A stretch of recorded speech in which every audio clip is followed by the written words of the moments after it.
हमारे माजी शिंदे ने 10 साल के अंदर यहाँ पर दिल्ली का तख्त फोड़ा और दिल्ली को जीतने का काम किया। हमारे भारत में पानीपत की लड़ाई के बाद हमको यही सीखना होगा। हमको जाति, प्रांत, भाषा के भेद भुलाकर हम समूचे हिंदुस्तानी एक है, हम सारे भारतीय एक है। किसानों को यह निवेदन किया कि यहाँ पर आपकी भूमि हमको इस स्मारक के विस्तार के लिए चाहिए। इस शौर्य भूमि में जिनसे हमने शौर्य का गुण लिया, हमारी धमनियों में जिनका शौर्य दौड़ता है, ऐसे छत्रपति शिवाजी महाराज की प्रतिमा भी इस भूमि में होनी चाहिए। हमारे मराठों का ये राज्य था। ये राज्य केवल मराठियों का राज्य नहीं था, ये समूचे हिंदुस्तान में बसने वाले एक एक व्यक्ति का हिंदवी स्वराज्य था।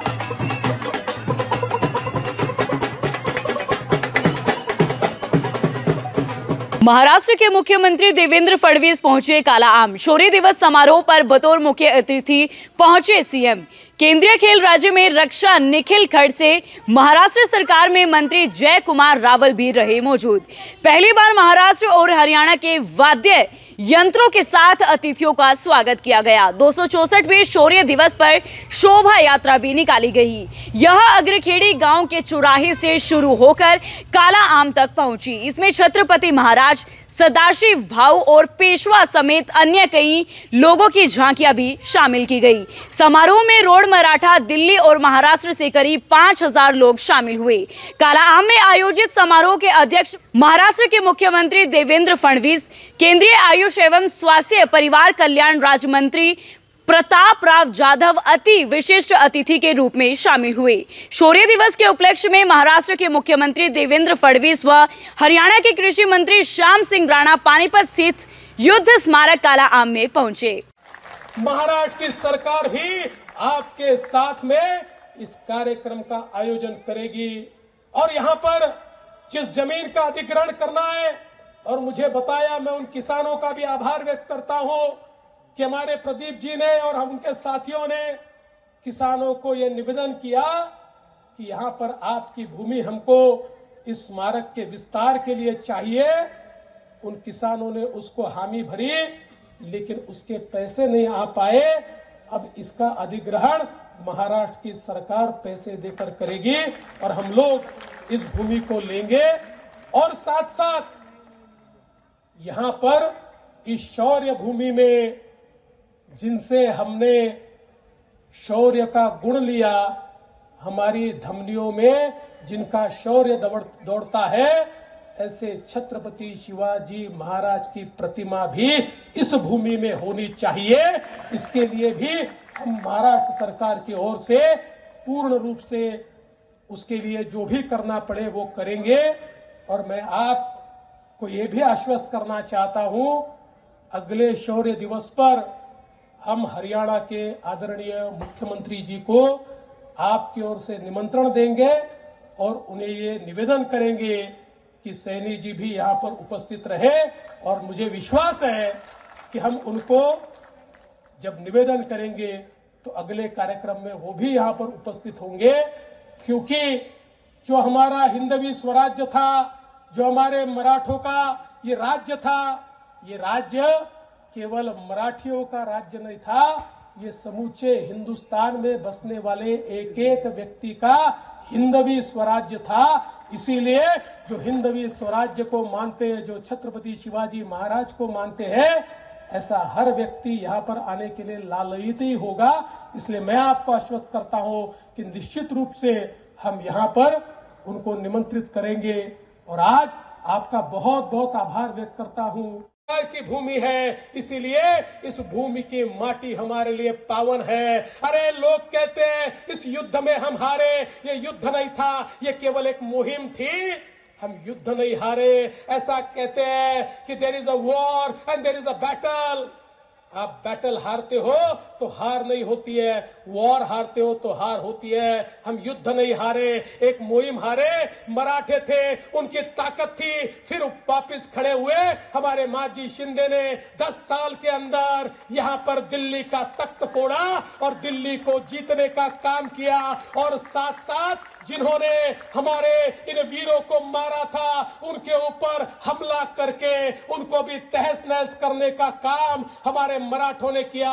और फिर एक बार समूचे उत्तर के ऊपर मराठों ने हिंदवी साम्राज्य की स्थापना की।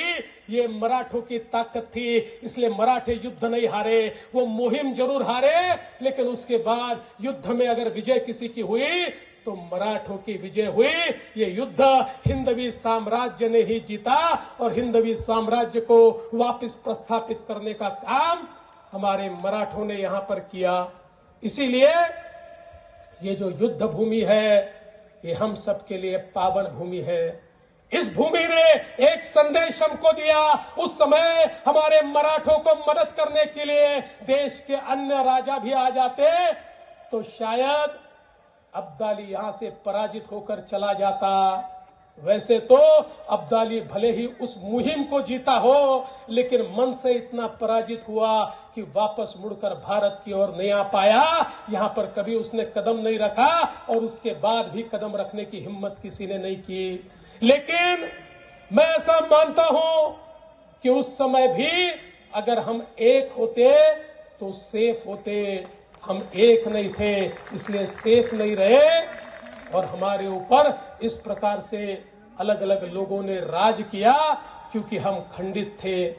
आज हमारे भारत में पानीपत की लड़ाई के बाद हमको यही सीखना होगा।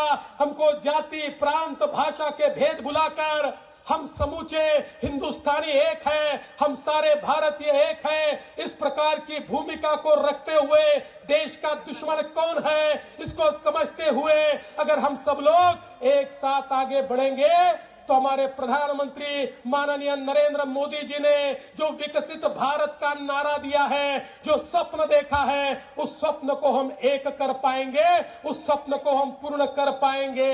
लेकिन फिर एक बार अगर हम लोग नापाक इरादों से हमारे देश में काम करने वाली ताकतें जो इस देश को खंड खंड में खंडित करना चाहती है, जन जन को विखंडित करना चाहती है, इस प्रकार की इस सारी मनसूबों को अगर हम लोग उसके सामने हार जाते हैं तो युद्ध में भी हारेंगे और हमारा देश भी खंडित होगा।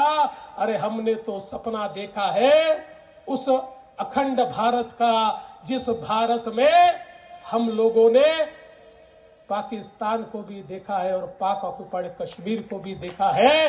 ये हमारा सपना है जिसको हमें पूरा करना है, लेकिन उसको पूरा करने के लिए हम सभी को एकत्रित होना पड़ेगा। इसीलिए ये जो शौर्य स्मारक है, जो एकता का संदेश देता है, जो संदेश देता है वीरता का, जिस समाज में वीरता नहीं होती उसे गुलामी झेलनी पड़ती है। इसलिए वीरों का सम्मान करो, वीरों की पूजा करो, वीरों को यहां पर आकर वंदन करो। ये संदेश देने वाली ये पानीपत की भूमि है और मैं हमारे प्रदीप पाटिल जी और उनके साथियों का अभिनंदन करना चाहता हूं, आभार व्यक्त करना चाहता हूं। आपने इस जज्बे को यहां पर जीवित रखा है और जिस मेहनत के साथ और जिस शिद्दत के साथ आप इस कार्यक्रम को यहां पर आयोजित करते हैं, मैं आपको सलाम करता हूं।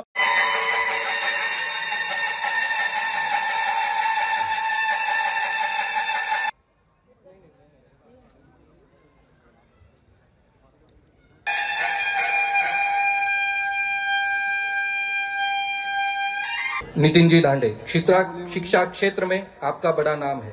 आप विदर्भ यूथ वेलफेयर सोसाइटी के अध्यक्ष हैं।